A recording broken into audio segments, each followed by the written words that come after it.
நீலக்கடல் அலைகள் நிரம்பத்தாலாட்டும் திருச்செந்தூர் இது திருச்செந்தூர். நீலக்கடல் அலைகள் நிரம்பத்தாலாட்டும் திருச்செந்தூர் இது திருச்செந்தூர்.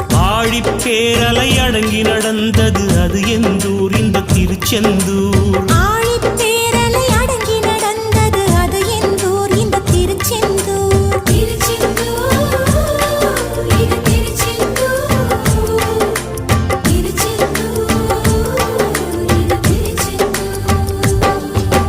நீலக்கடல் அலைகள் நிரம்பத்தாலாட்டும் திருச்செந்தூர் இது திருச்செந்தூர்.